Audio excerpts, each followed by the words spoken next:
Today we're going on a journey of cosmic justice in this video filled with stories of instant karma from across the internet. These real-life tales of poetic twists of fate culminate with an ultra-satisfying tale of revenge on an illegal trespasser that'll make you believe in the power of swift retribution. A few years ago, I got together with a bunch of my friends to play volleyball. Unfortunately, in our group, there was one guy, more of an acquaintance really, who had a reputation for having an awful temper. We were all there to have fun, but he insisted on ruining it. He was super competitive, and throughout the game, he was just sour to everyone, shouting and hollering at people nonstop. He was insistent on pointing out every rule infraction and blaming everyone but himself. Well, that night, we'd finally had enough of his antics. In a collective act of retaliation, we began to intentionally play terribly just to get him along. We were goofing around like idiots, all the while his anger escalated to a point where he dropped to his knees and started yelling. At that moment, poetic justice was finally served. Right in the middle of his tantrum, a pigeon swooped by and pooped on his forehead. Everyone was silent for a full second before we all lost it and burst into laughter. I can't stand when one overly competitive person ruins the fun for everyone else. In my opinion, this story ended perfectly. How did a bird of all things have such great comedic timing? During one of my trips returning from Hawaii, I found myself in the middle of an infuriating situation on a crowded flight. I walked up to my assigned window seat, only to find a sour-faced lady sitting there. I politely told her she was in my seat. After checking her boarding pass, she realized she was indeed seated in the wrong location. The aisle seat across from where I was standing actually belonged to her. However, she began to argue vehemently, insisting that she had to sit next to her husband. Then she outright refused to move. The flight attendant tried to help out, but I was so tired that I didn't want to engage in a pointless argument, so I just took her designated seat instead. The most annoying part? She didn't even acknowledge me with so much as a thank you. I thought I'd probably fall asleep once we got in the air, but once that seatbelt light went off, something wonderful happened. I noticed that the sour-faced woman was in a heated exchange with the same flight attendant from before. Her TV system was malfunctioning. I noticed her pointing at me. The flight attendant apologized, but explained to her that the flight was completely booked and there was no other seat with a functioning TV for her. Nor could she bother me to switch seats again. It was a 5-hour flight, and she had no laptop or book or other form of entertainment. All of a sudden, I had way more energy than before. So I opened that in-flight entertainment system, picked a nice, long movie, and winked at her as I settled in to watch it. Tensions run high on planes, and people tend to pull out their worst Karen behavior, and it's unfortunately super rare to see them get put in their place. I love that this woman got punished by her own behavior. It's so fitting. I used to work at a grocery store. My task was to stack instant noodles onto a sizable promotional stand. There was just one problem. I only had a tiny 2-step stool to climb, the type that has a bar running along the upper step. It was kind of terrifying. Getting off from the top shelf and placing your foot on the proper step was kind of hard. I mean, there was always a 60% chance that I could miss and land on the bar, causing the whole thing to come crashing down. Once, I roped in a coworker to lend me a hand, asking him to let me treat his shoulder as a balance beam to climb down. My manager, hearing this, made fun of me, calling me a princess because I needed some help.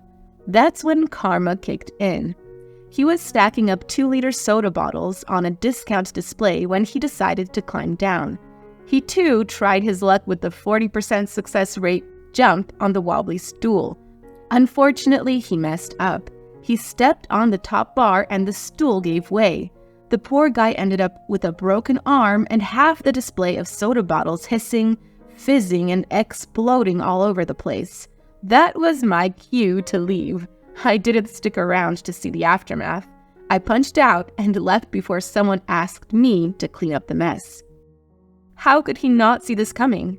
Getting up on that tool right after someone said it was too dangerous was tempting fate. And it looks like fate gave in to that temptation. I can't believe he was that stupid.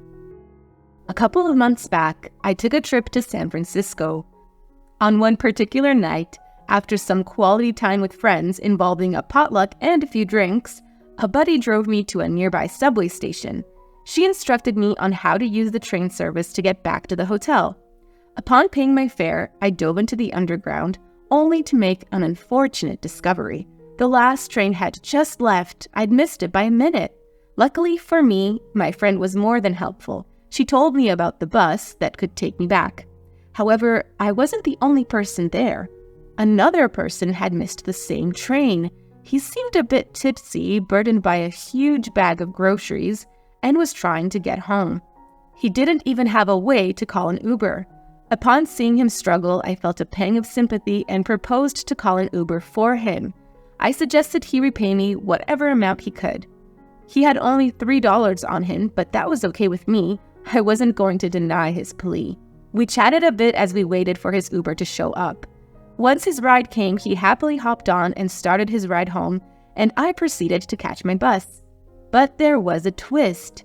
As I got on the bus, I realized it was operated by a different company, and my metro ticket was non-transferable.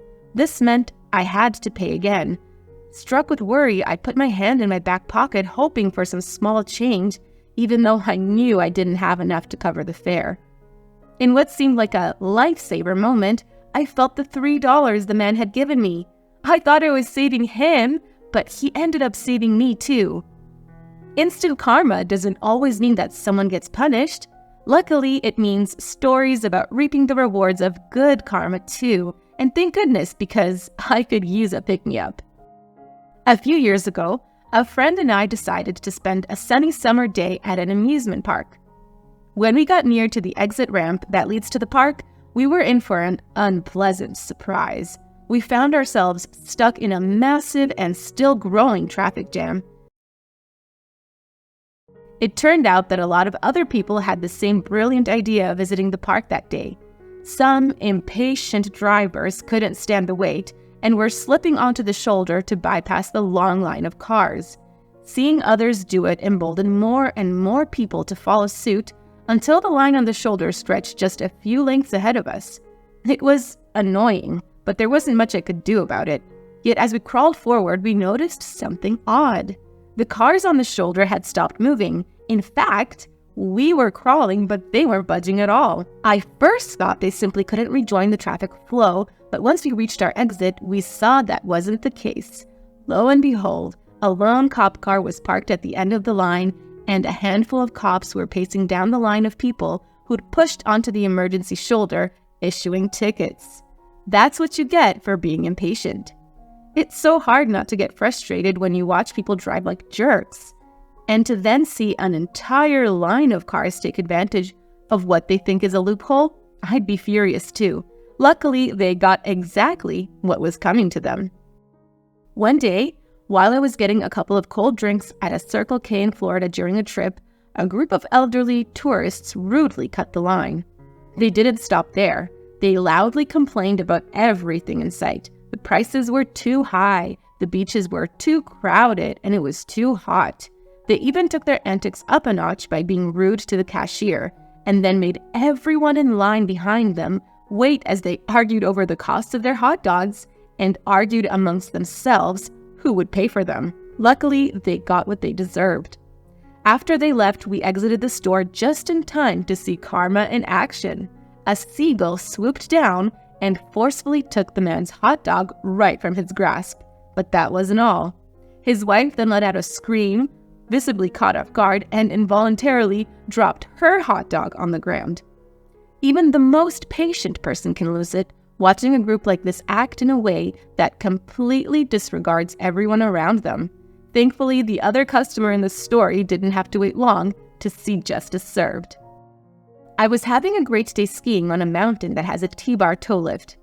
For those unfamiliar with it, it's simply a large metal inverted T, which is around 6 feet tall, and a cable pulls it. You're supposed to grip it, and it smoothly takes you up the hill. But it isn't always so easy. The T-shape is designed in a way that allows two people to hold on to either end of the horizontal part of the T. Less experienced folks often end up slipping off this. One young kid, around the age of 12 or 14, who was on a snowboard, decided to take on the T-bar challenge. He tripped just about 30 seconds in, though rather than letting go, he kept holding on while being pulled along. This sort of thing isn't uncommon, but most people typically let go after a couple of seconds. Not this guy, though. He ended up being dragged along on his stomach upward of 1,000 feet. Me and this couple were behind him. We were amazed that he hadn't let go of the T-bar. The lift came to a pause a little bit further up due to another skier, but the story didn't end there. Even with the break, the poor kid didn't get up to fix his predicament. The couple behind me was laughing so hard at him that when the T-bar jolted back into motion, they fell off it. The final score at the end, the tenacious kid reached the top, but they didn't. I think getting on and off a T-bar like this without embarrassing myself might be my greatest fear. So it's way too fitting that people who got the most humiliated by the T-bar were the ones who laughed at a poor innocent kid. During my commute, I have to cross a wide 4-lane road without any traffic signals. A pedestrian zone exists, yet drivers rarely brake unless I tentatively step onto the roadway and hope that the first car stops, signaling to others that they should stop too. I always double-check and wait for clear signs of recognition from motorists before I cross each lane, but I've still had some close calls. There came a day when cars in lanes 1, 2, and 4 paused to allow me to pass. As I crossed, I made a disturbing realization. The Mercedes that was cruising in the 3rd lane, about to reach me, didn't seem like he wanted to yield even though I had the right of way. I had to stop short to avoid getting hit, and the driver coasted past me. It was nerve-wracking. I yelled, "Really?" and threw my arms up as he passed before continuing on my way. That's when he added insult to injury. When I looked at him, I saw him put his hand up the window and raise his middle finger. Fortunately, justice was on my side that day. He hadn't noticed the car behind him was a patrol car. The moment they saw him pull that stunt, they turned their sirens on and pulled him over. One of the cops yelled to me, "He's getting a big ticket," as I passed by, now safely on the other side of the road. It might seem like they're never there when you need them, but every once in a while, a well-placed cop car can be all the revenge you need. I especially appreciate that the cop didn't let the Mercedes driver get away without a heavy fine. One night, when I used to work at a grocery store, a flustered customer came up to me. He asked if anyone had to turn in any cash, as he'd inadvertently left the money he'd taken out in the ATM. I was about to say no when I heard a voice behind me. Another customer explained he'd been in line behind the first guy, saw what had happened, and retrieved the forgotten money. And it was no small withdrawal. The first guy had nearly lost $200. He was so relieved and offered the guy who'd saved him some cash. The Good Samaritan refused to accept any of it, but he then proceeded to buy a scratch-off lottery ticket. He went to scratch it off and discovered he'd won $25. It wasn't a huge win, but definitely a small dose of instant karma for his good deed. The universe seriously works in mysterious ways. I seriously think there's no other explanation for this amazing story of good karma. Every good deed matters. I was at a festival and there was this guy who was acting pretty obnoxious. He was yelling, insulting people, throwing items at others, absolute wild behavior. He was camped out not far from the main area with only around 30 feet separating him from the general crowd. I was just standing there waiting for my friend. The obnoxious guy's camping arrangements at the festival were interesting. He had this makeshift tarp shelter supported by a nylon rope thrown over a pickup truck, and interestingly enough, held in place by shutting a car door on it. Without warning, the man hurls his drink at the crowd, scrambles atop the car, and proceeds to tightrope walk on the rope between the truck and the car. I was stunned. I must admit I was quite amazed that he even managed 2 steps before the rope started to slide. The man quickly spread out his legs, consequently dropping 3 feet, directly onto the tensioned rope. I have never witnessed a fall onto the groin as brutal as this one in my entire life. He immediately curled up into a fetal position. He then slowly rotated around the rope until he was hanging upside down. After that, the rope shifted and dropped between the driver's compartment and the cargo area. The whole commotion caused his ramshackle campsite to collapse, and he landed head first in the mud. Now, this is a story that I wish I could have witnessed in real life. It's one thing to read about tales of instant karma, but this had to be the absolute funniest thing ever to watch. A few years ago, I worked at a mobile phone store.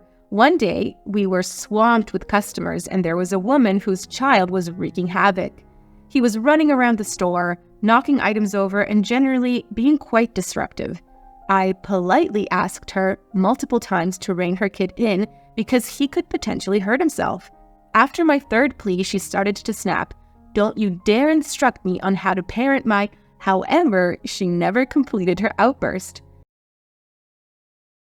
Interrupting her mid-sentence was the thud of her son crashing headfirst into a heavy hanging sign and falling to the ground, unconscious like a sack of potatoes.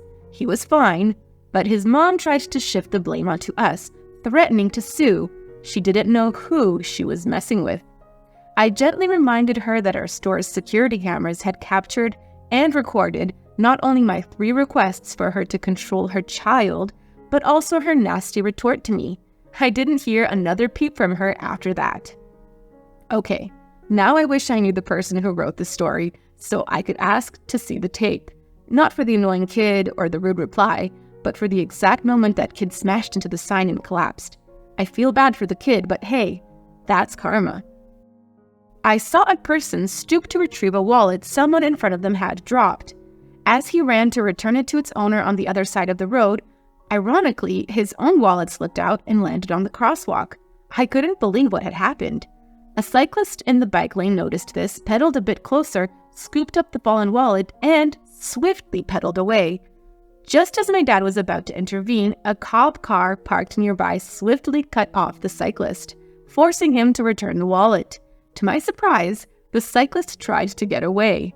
Maybe thinking the cops wouldn't get out of the car, he tried to maneuver around it, only to be tackled. Normally, waiting for the bus is the most boring part of my day, but I relished watching the cops arrest the cyclist. Some stories are simply too wild to be fiction. If I saw this happen in a movie, I wouldn't find it believable, but I'm absolutely not surprised that this crazy moment really happened, because not only is karma real, but it's also hilarious. It was a hot day and I headed to the beach, but I mentally prepared myself to deal with a permanently crowded beach parking lot. Just as I turned in, I spotted a recently vacated space. A young family had just pulled out of the jam-packed lot. I cautiously moved toward the empty space. I don't like to speed in that lot, since there's always kids running around and people walking to their cars loaded with coolers and beach chairs. It can be super dangerous. Suddenly, a guy from the neighboring aisle noticed the open spot. He instantly hit the gas, rushing to the end of his row. Without any delay, he took a rapid right, followed by a swift left into the spot on my right. I was a bit angry, but it wasn't enough to cause a stir. I just waved at him, signaling my disapproval, and continued to the corner of the aisle he just sped down. While waiting for another car to back out of a parking space about 30 yards up, I couldn't believe our luck. We saw the family that had left the original vacant spot. As they drove by, the driver offered me their parking receipt for free. It had 4 hours left on it. He said, "I saw what happened. That guy was an idiot. Enjoy some free parking."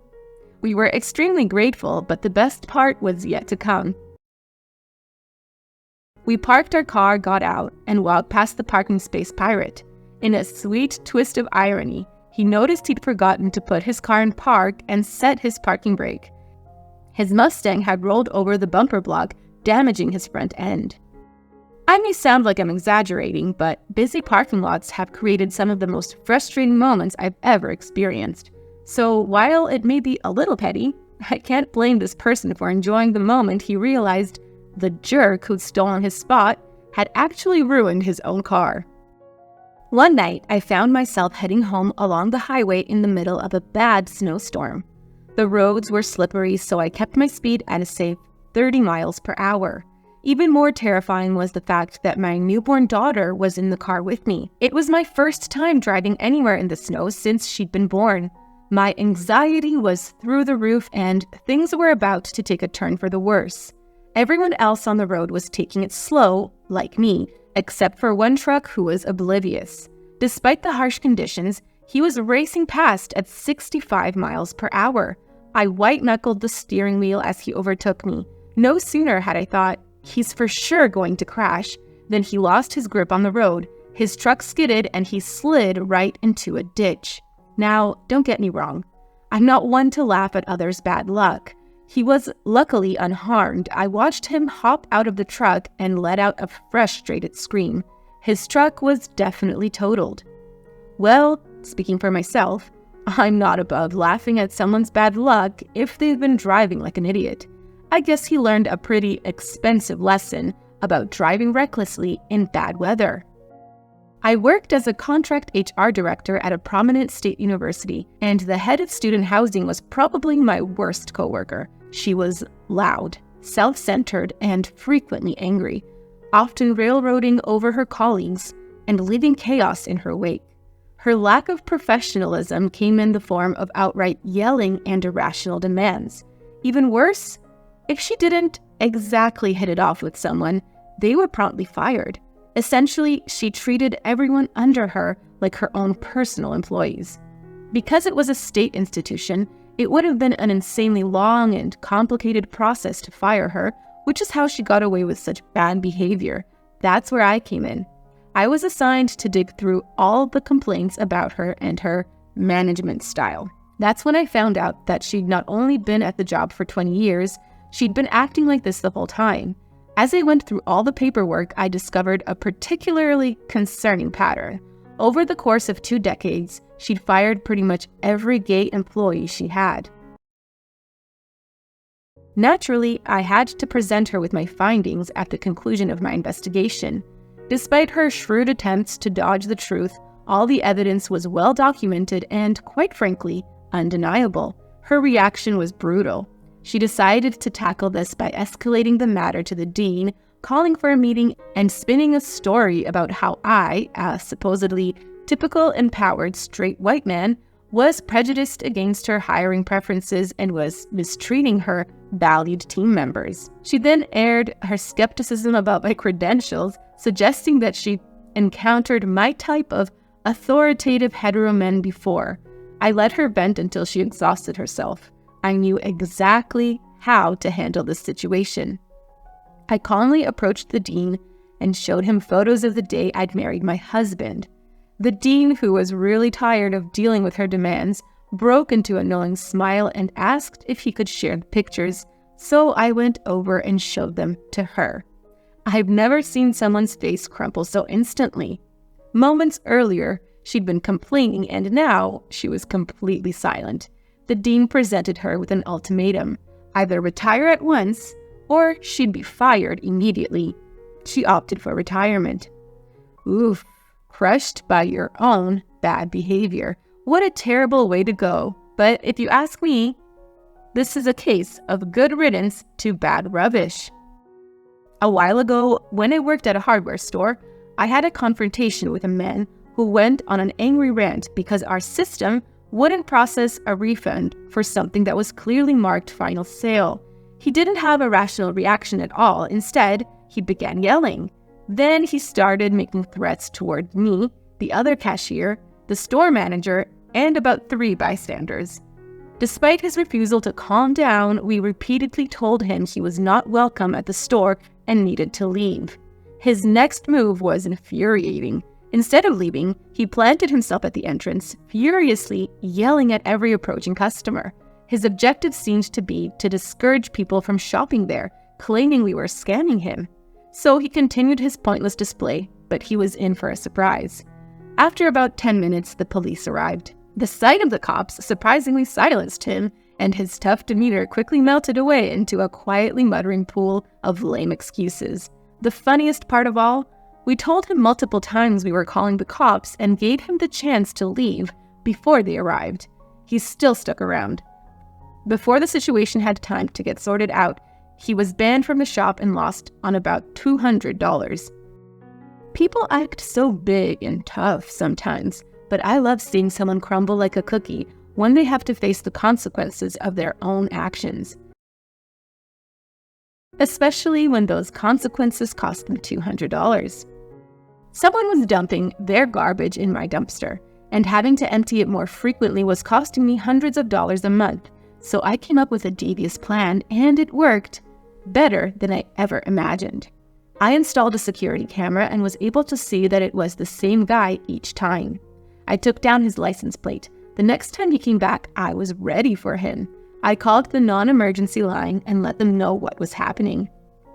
A few hours later, a couple of cops came to take down the info that I had, but I couldn't believe their timing. They hadn't been there 2 minutes when the guy showed up again and began to unload scrap from his truck into my dumpster. I guess he didn't see the squad car, or he didn't care.